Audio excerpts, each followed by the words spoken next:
He could never shake the habit of caressing a volume's cover as he read. For Albie, the feeling was inextricably linked with the act, like a man feeling the touch of a lover for the first time after a long stretch on a fortress. More than the words in his mind, he knew this was real. You can't fake feelings, he thought. He had traded a lot for the opportunity, and Dixie, his mate from the docks, was legit enough. Usually Dix brought in booze, French cigarettes, and real German sausage.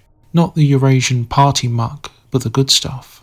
When he had said, "Here, take a gander at these," Albie's heart had skipped a beat. 2 books, faded and with worn covers of old leather. The pages were yellow and had the scent of age. Albie never liked to ask too many questions, but Dix could see a flicker of skepticism flash across his eyes. "Pucker, eh?" He eyed Albie closely. "I thought this'd be right up your alley." Albie inspected a volume, but it was pointless. They both knew he'd take one. He'd have had the 2 if he had had the means. The one alone had cost him his entire stash of booze and the next month's lottery money, but it had been worth it. They hadn't got them all, he thought hopefully. His eye unconsciously flickered from the page in the direction of his hidden stash. The stash that included his grandfather's novel.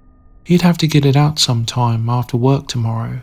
He thought it almost as if he was visiting Grandpa himself, and the thought made him falter a long moment, the memory of a forgotten rhyme singing through his mind. He reread the last lines again in this new book. A robin redbreast in a cage puts all heaven in a rage. As if to mirror the final word, a heavy fist was connecting with the front door. His eyes snapped up as if opening from a dream, only to focus on the grim face of a copper glaring angrily at him through the window. His entrails had frozen as the second bang at the door was followed by a dull crack, then heavy boots trampling in. The room quickly filled with unsmiling men. Albie had not noticed in his terror how the book had fallen limply from his fingers. So, fanfiction aside, does this sort of thing ever happen in Orwell's world? I've always been fascinated by the line in Goldstein's book, quote, "Proletarians in practice are not allowed to graduate into the party. The most gifted among them, who might possibly become nuclei of discontent, are simply marked down by the thought police and eliminated." I imagine that the more obviously dangerous proles in this group are ones that openly foment protests and strikes, or other disruption of this sort, or even just raise their head a little too much for inner party comfort. However, I think our imagined man Albie too is another sort of threat. Perhaps he was a grandson of a teacher, or simply a man who could read. As the party went door to door, his grandfather's book was somehow hidden, and using this, Albie originally learnt to read. Given his aptitude, it came as naturally as breathing. From this, he developed a secret love of learning and began to talk a little too much to others. He was always counted as a little odd. Like all working men, he had very little time. On the upside though, he hadn't married, so all the limited time out of work was spent in the world of books, 1 or 2 smuggled in through friends and connections, such as with Dixie. If somehow such a man did get his hands on a real pre-party book, this alone would likely mark him for death. The crime here isn't even outright political agitation, but merely the threat. To possess such a source of knowledge outside of the party's monopoly is treason. It's a big no-no, and in the hands of a prole no less, could spread dangerous ideas among the working class.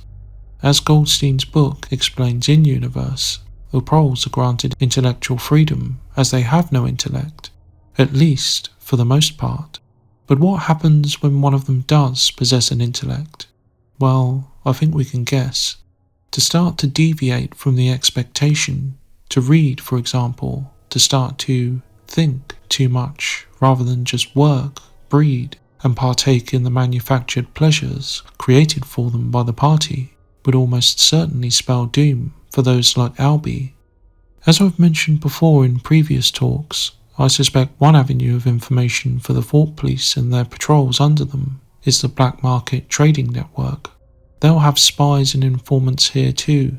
The more mundane items will remain beneath their notice, and a real book is a dangerous item, especially in Prole hands. Aside from hunting down such relics, the possessor too would likely share in its fate, a swift and certain destruction. There would be no mini-love, no work camp, only death.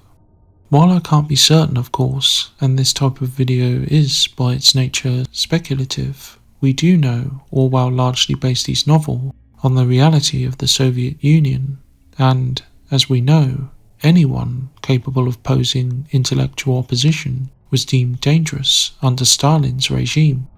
While Stalin may have been chiefly concerned with intellectuals and leaders within the party, like Zinoviev, Kamenev, Bukharin, and Trotsky, other intellectual types, or even just loud, confident voices who could oppose him, were prime targets in the time of the purges.